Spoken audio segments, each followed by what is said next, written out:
Om Shanti.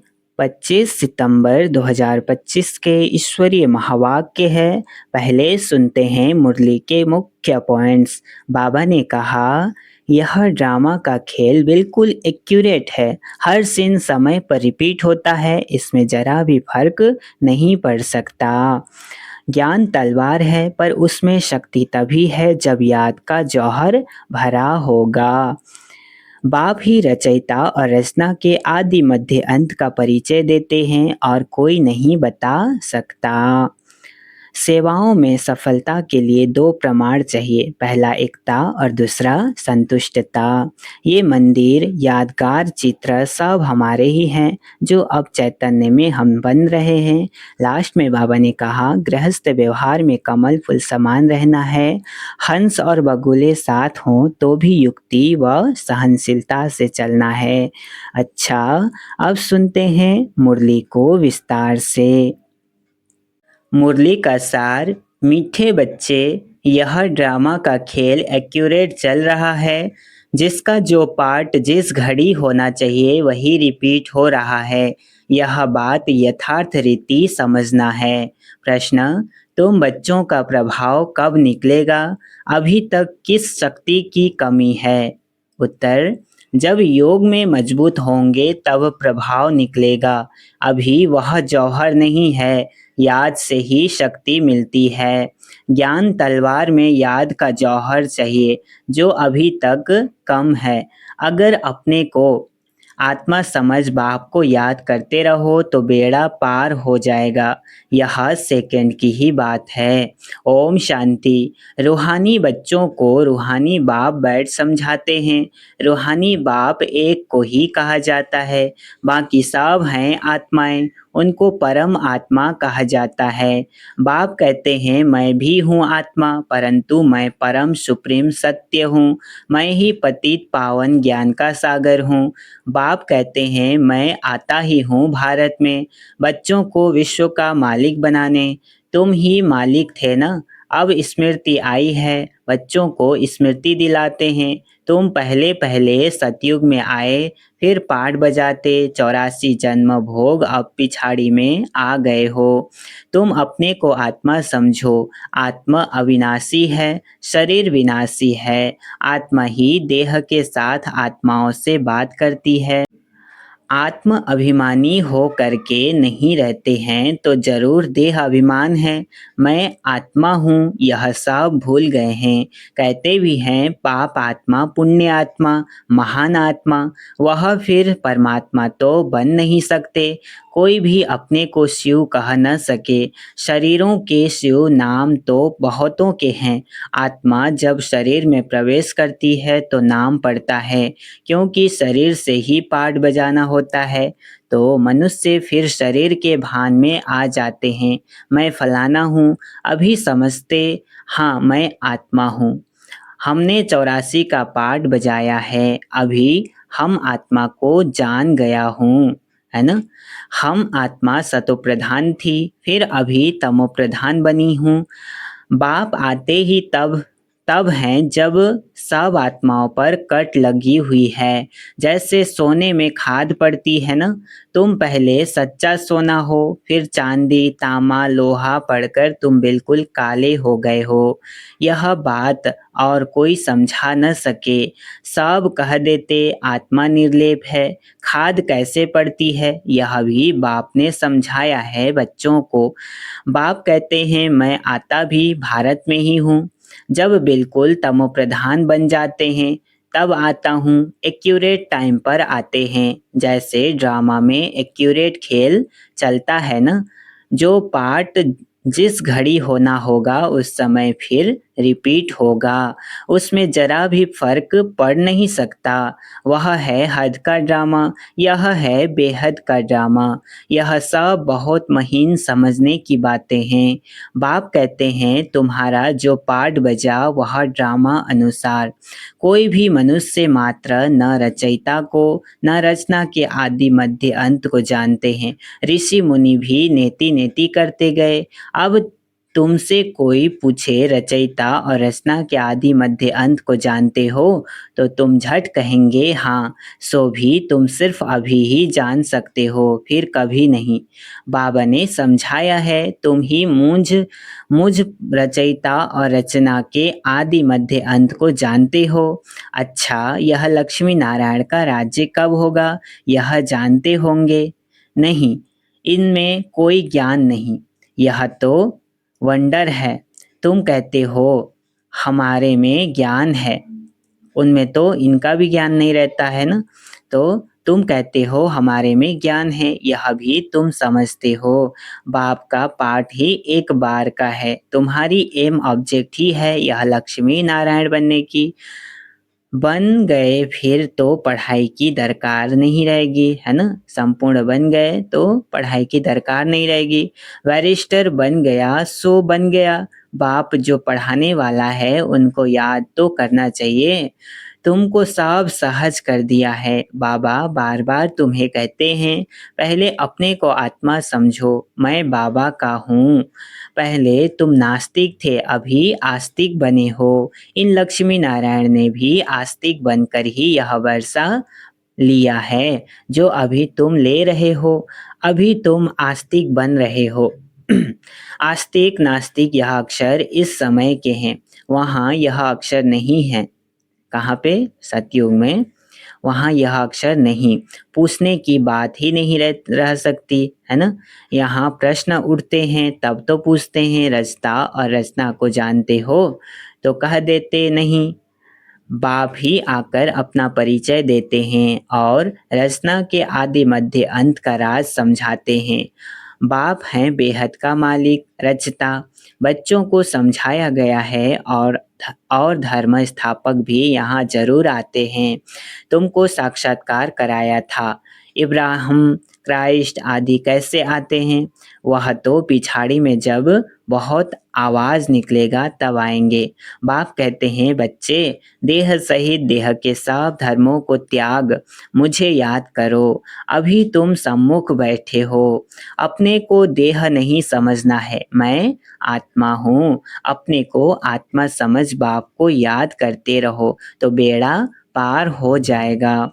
Second की बात है, मुक्ति में जाने के लिए ही भक्ति आधा कल्प करते हैं, है ना, ताकि मोक्ष मिले।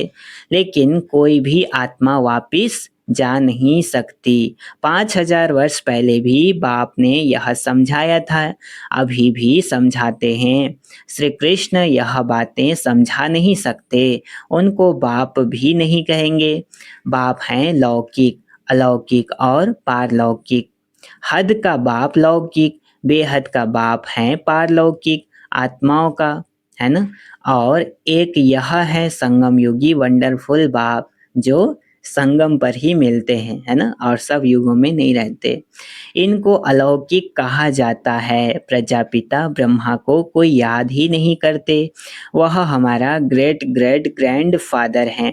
यह बुद्धि में नहीं आता है, कहते भी हैं आदि देव हैं, एडम है ना, क्या क्या बोलते हैं, परंतु कहने मात्र। मंदिरों में भी आदि देव का चित्र है ना, तुम वहां जाएंगे तो समझेंगे यह तो हमारा यादगार है। बाबा भी बैठे हैं, हम भी बैठे हैं, यहाँ बाप चैतन्य में बैठे हैं, वहाँ जड़ चित्र रखे हैं, ऊपर में स्वर्ग भी ठीक है। जिन्होंने मंदिर देखा है वह जानते हैं कि बाबा हमको अब चैतन्य में राजयोग सिखा रहे हैं, फिर बाद में मंदिर बनाते हैं। यह स्मृति में आना चाहिए कि यह सब हमारे यादगार हैं। यह लक्ष्मी नारायण अब हम बन रहे हैं, थे, फिर सीढ़ी उतरते आए हैं, अब फिर हम घर जाकर राम राज्य में आएंगे। पीछे होता है रावण राज्य, फिर हम वाम मार्ग में चले जाते हैं, है ना। ये सीढ़ी तो रिपीट होता रहता है चक्र। बाप कितना अच्छी रीति समझाते हैं। इस समय सभी मनुष्य मात्र पतित हैं, इसलिए पुकारते हैं, हे पतित पावन, आकर हमको पावन बनाओ, दुख हर कर सुख का रास्ता बताओ। कहते भी हैं भगवान जरूर कोई वेश में आ जाएगा, अब कुत्ते बिल्ली ठिक्कर भित्तर आदि में तो नहीं आएंगे। गाया हुआ है भाग्यशाली रथ पर आते हैं। बाप खुद कहते हैं, मैं इस साधारण रथ में प्रवेश करता हूँ। यह अपने जन्मों को नहीं जानते हैं, तुम अभी जानते हो। इनके बहुत जन्मों के अंत में जब वानप्रस्थ अवस्था होती है तब मैं प्रवेश करता हूँ। बाबा मुरली में भी इतना डिटेल से बताते हैं।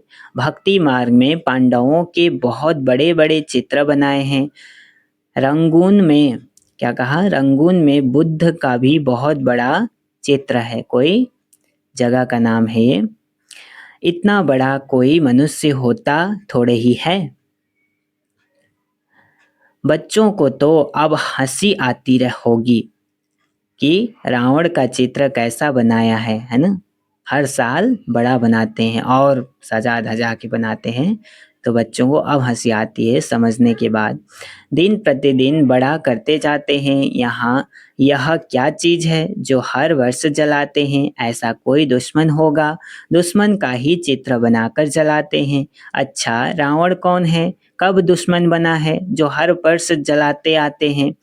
इस दुश्मन का किसको भी पता नहीं है, उनका अर्थ कोई बिल्कुल नहीं जानते। बाप समझाते हैं, वह है ही रावण संप्रदाय, तुम हो राम संप्रदाय। अब बाप कहते हैं, गृहस्थ व्यवहार में रहते कमल फूल समान बनो और मुझे याद करते रहो। कहते हैं बाबा, हंस और बगुले इकट्ठे कैसे रह सकते हैं? खीट खीट होती है, सो तो जरूर होगा, सहन करना पड़ेगा, है ना। इसमें बड़ी युक्तियां भी है। यही तो एग्जाम है, परीक्षा है ना। तो सर्वगुण संपन्न तो यही तो बनेंगे नहीं, कुछ ना कुछ तो होता ही रहेगा। बाप को कहा जाता है रांझू रमजवाज, रांझू रमजवाज। सब उनको याद करते हैं ना, हे भगवान दुख हरो, रहम करो, लिबरेट करो। वो लिबरेटर बाप सबका एक ही है। तुम्हारे पास कोई भी आते हैं तो उनको अलग अलग समझाओ। कराची में एक एक को अलग अलग बैठ समझाते हैं। तुम बच्चे जब योग में मजबूत हो जाएंगे तो फिर तुम्हारा प्रभाव निकलेगा। अभी अर्जुन वह जौहर नहीं है ना, योग में जौहर नहीं है।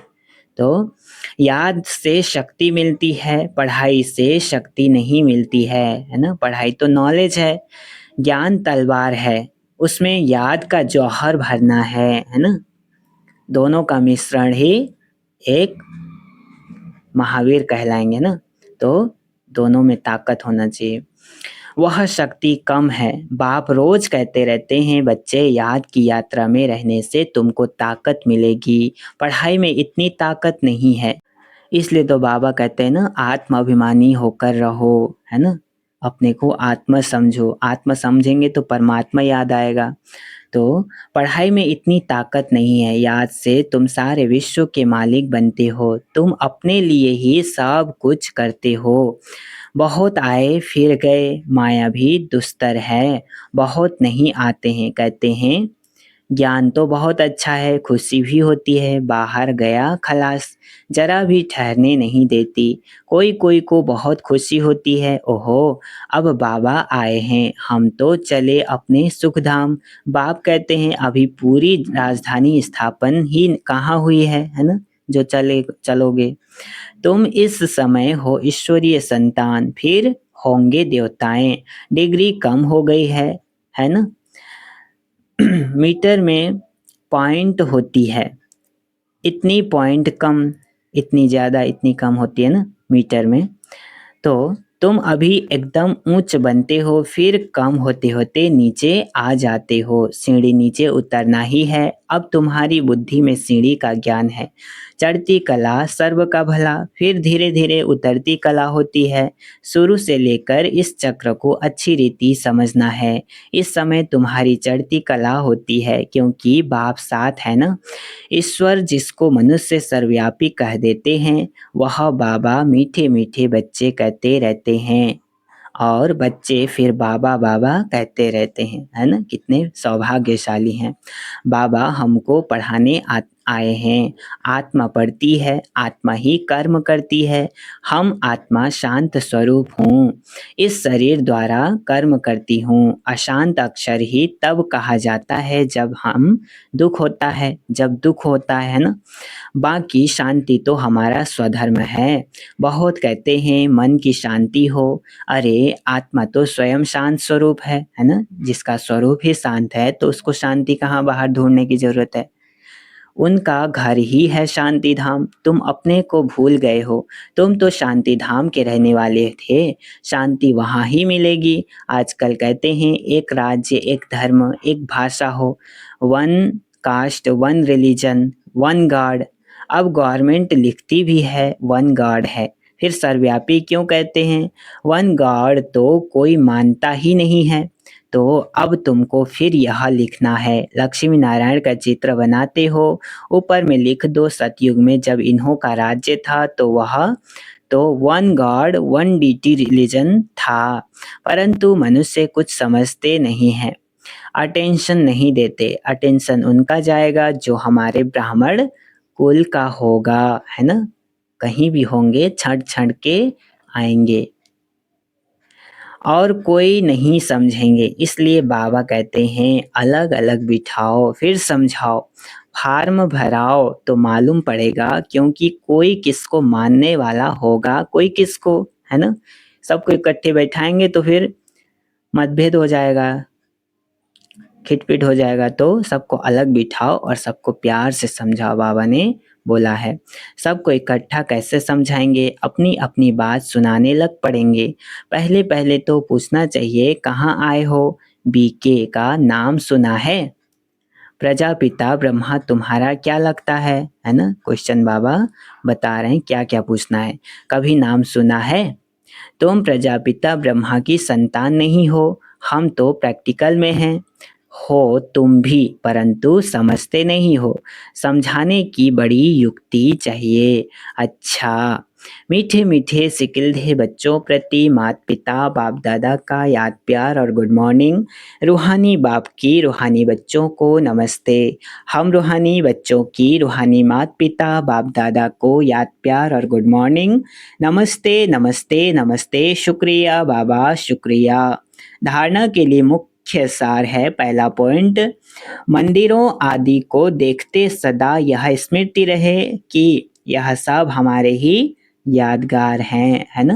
कहीं भी जाते हैं तो मंदिरें दिखे तो नम्र भाव से देखना है, मुंह मोड़ के नहीं जाना है कि अरे ये तो हम ही तो हैं, ऐसा नहीं। वहाँ पे रुक के वहाँ के भक्तों को दृष्टि देना है और अपना स्वरूप को देखना है कि मैं ये था, ये थी, है ना। दूसरा पॉइंट है गृहस्थ व्यवहार में रहते कमल फूल समान रहना है। हंस और बगुले साथ हैं तो बहुत युक्ति से चलना है, सहन भी करना है ना।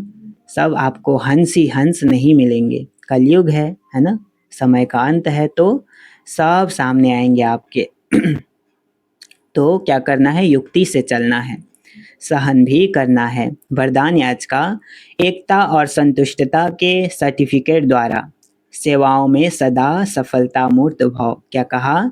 एकता और संतुष्टता के सर्टिफिकेट द्वारा सेवाओं में सदा सफलता मूर्त भाव। विस्तार, सेवाओं में सफलता मूर्त बनने के दो बातें ध्यान में रखनी है। बनने के लिए दो बातें ध्यान में रखनी है। कौन सी बातें?